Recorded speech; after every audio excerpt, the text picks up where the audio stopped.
the return of Keshi, as I say, how do you say it now? Return of what? But the return of Keshi and Nnamdi Obanya is in the studio. Nnamdi, what do you think about Keshi's return? Let's begin from there. First of all, it just makes our whole football and generally sports administration look like a joke in the eyes of the world. You've sacked a coach, the person you brought to replace him made an appeal to bring back the person he's replacing.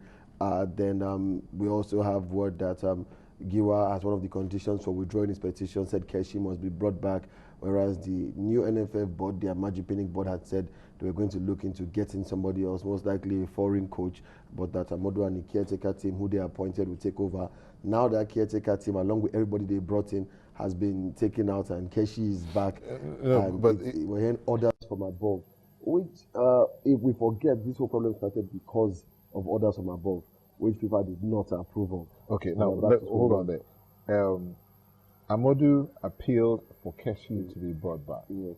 Now, don't you? Are you not seeing any sense in that appeal? Because he started something. Yeah. He needs to finish it. It's too late to inject a new, is like saying injecting new wine into an old wineskin.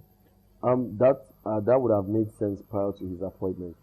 Not 2 weeks after his appointment as head coach. Are you sure he didn't make the appeal before then? Well, he said after his appointment and he has consulted with people and he believes, probably had cold feet, thought I might not succeed on this.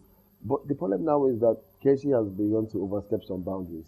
How do you mean? For example, coordinator of footballing affairs, Emmanuel Atta, was replaced with Garba Lawal. Keshi came back and said Garba Lawal, he can't work with him, he has to go. And he doesn't want him. Yes, Garba Lawal has been a critic of Keshi, but I don't think it's Keshi's place to decide who takes that position. The same thing with the media officer.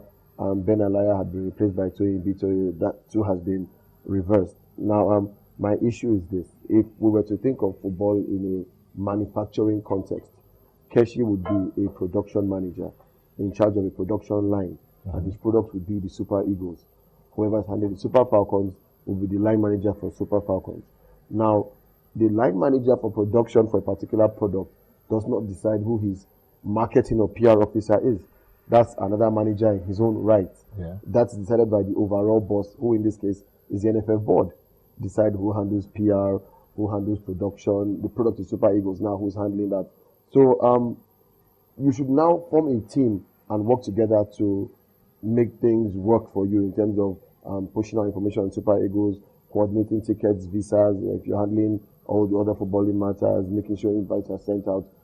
But I don't now think that Keshi has left the realm of building the team, getting the boys ready for matches, deciding on what fitness regimes to use, what tactics, and is now dabbling into things that are beyond him. And then you begin to sense that perhaps he knows he has more authority than he should have. From above. Yes, and it's just funny because all this mess started because of orders from above, and we're back here again. Well, that's the funny part. So now the question is, if by some miracle of poor results from the other teams in our group, Nigeria qualifies for the Nations Cup, would you still terminate Keshi's contract after 2 games? But I thought the orders in quotes from above asked that he be allowed to finish the 2 remaining matches. But that's the question. If we qualify after the 2 matches, what happens from there? That's where our problems will start again. But we now start having a case where people say Keshi must remain. No, we found another coach. So the drama is just beginning. This is just the tip of the iceberg. This is just the beginning. My only regret in all this is that with every day that passes, the hero Keshi is being forgotten. And this arrogant bully who is going to take advantage of anybody who can support him is beginning to become, that's what we're beginning to see as the image of Stephen Keshi, or the big boss is no longer a term of endearment. But who created this image? It's been a slow build-up. And sometimes Keshi might tell you people who don't see any good in anything he does, that's in his own line. But the truth is, if that's the case, then he has more than allowed it and even assisted it with his actions. You immediately resigned in South Africa, a country where there's a bit of pride and a bit of, we have our issues with regards to footballing pride, sporting pride. There's this unwritten competition going on between Nigeria and South Africa, but you chose to go on a radio show in South Africa and resign immediately after winning the Nations Cup because you won the country for I thought he denied that. How can he deny being on our show? I mean, come on. It's a radio show. There is evidence. there is evidence. You froze out players, people like, you made a horrible selection for the Federations Cup, for the World Cup.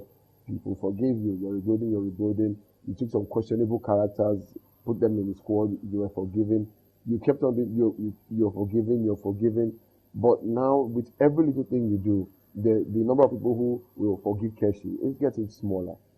And so, it gets to a point where Keshi just becomes the guy who just has the backing of the presidency, which has become a big term to describe whoever is backing Keshi, because nobody can say for sure, but it's obvious.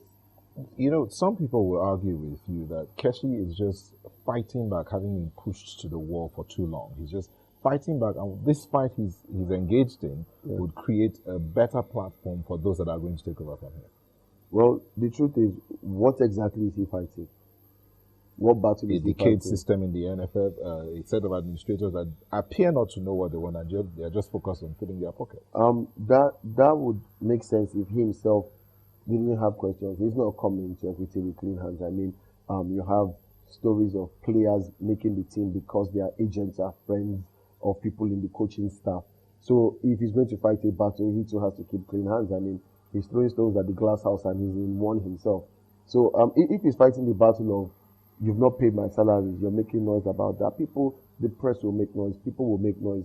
If you're fighting a battle of the NFF doing your duties for you, and you're like, look, these people are trying to select players for me, then people will fight your battles. But what battle are you fighting when you come back, overstep your boundaries, and start meddling, and because of personal reason and sentiment, saying who should be and who should not be in the team? If you came out and you said, look, this guy was one of those who didn't want me here, I'm not sure it's somebody I can work with, and you made that statement to the NFL, fine. But when you use from above to ease people out of office, when even the NFF cannot exactly say that they were the ones who removed these people just after putting them, then you're not fighting a battle. You're now playing on their own terms. It's become, if you can't beat them, join them. If this is how they want to play, let me do this. And the mistake he makes is that the NFF have a new board. The new board has more or less a clean slate. They've not made any errors or done anything that the public will judge them by yet. So they're still saints in the eyes of the public for now. And Keshi is helping their cause very well by making them the victims. The same way Giwa made Megari a victim after how many years of corruption and decadence in the NFF. So my fear for Keshi is that he's creating one or two public relation disasters. And when the time comes and he does have a serious issue where he'll need backing, he won't find friends, because he's doing exactly the wrong thing.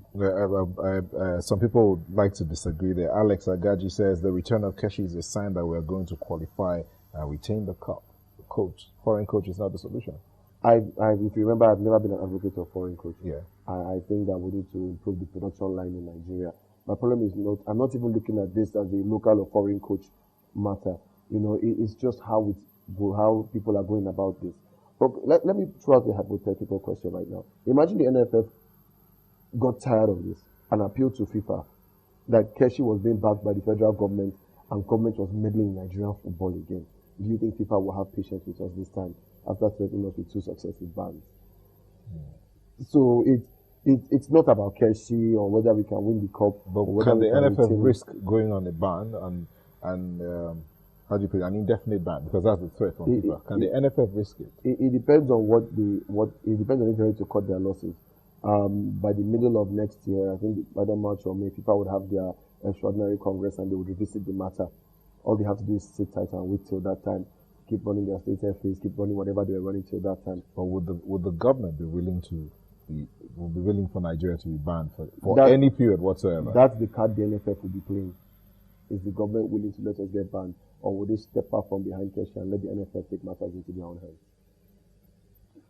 That's before we go. Let's look at tomorrow's game. The game against the friendly game tomorrow. What do you expect? It's the Black Meteors. They're sending Ghana is sending on the and we're sending a home base side. I think the main thing is the fact that we have another stadium in Nigeria. I think we do need more of those facilities. The idea of one or two venues being that and us having to play in some tacky venues. If we have more venues, there will be competition to host the Eagles, and that can only benefit Nigerian football. We'll have more up-to-date facilities.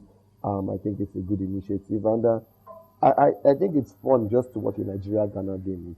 No matter who we play, I mean, they are playing for their national colors, so they'll have to represent. Thank you very much, Nnamdi. Stand right steady. We'll be back shortly. Bye-bye.